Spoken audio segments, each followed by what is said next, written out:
18 minutes.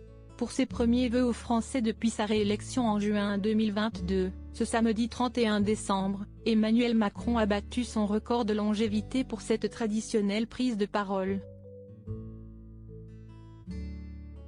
Si certains internautes ont aussitôt déploré des longueurs dans son discours, un autre détail ne leur a pas échappé, le décor choisi par le chef de l'État pour sa dernière prise de parole de l'année. Ce samedi 31 décembre, le président de la République a fait le choix de s'exprimer, non pas depuis son bureau officiel, mais depuis son bureau personnel au sein du palais de l'Élysée. Les internautes ont alors largement eu le loisir d'observer la longue bibliothèque qui s'étendait le long du mur derrière lui, une disposition qui n'a pas vraiment fait l'unanimité.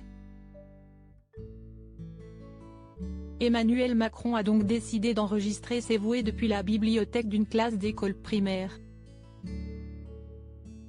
Pourquoi pas, s'est ainsi étonné un internaute quand d'autres y ont plutôt retrouvé un air du Centre d'information et de documentation, CDI, de leur collège ou lycée.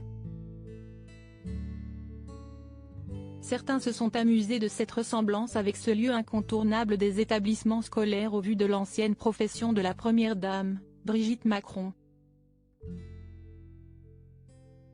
Enfin, quelques plaisantins ont tenté de déchiffrer certains titres figurant sur la tranche des nombreux livres entreposés derrière le président de la République ou ont émis des hypothèses concernant ceux-ci.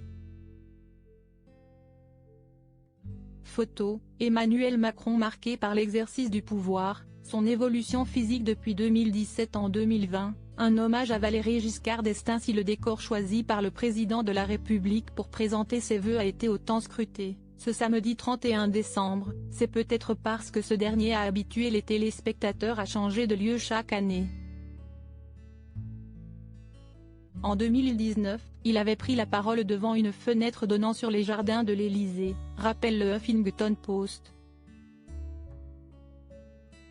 Puis, en décembre 2020, il avait rendu hommage à Valéry Giscard d'Estaing, décédé quelques semaines plus tôt des suites du Covid-19, en imitant sa posture de 1975, assis dans un fauteuil devant une cheminée réconfortante. Enfin, en 2021, Emmanuel Macron était de retour devant une fenêtre donnant, là encore, sur les jardins de l'Élysée et plus précisément sur une fontaine qui se situait, en arrière-plan, au même niveau que son visage, une juxtaposition qui avait quelque peu perturbé certains internautes et entravé leur concentration. Article écrit en collaboration avec 6 médias. Crédit photo, capture d'écran Twitter.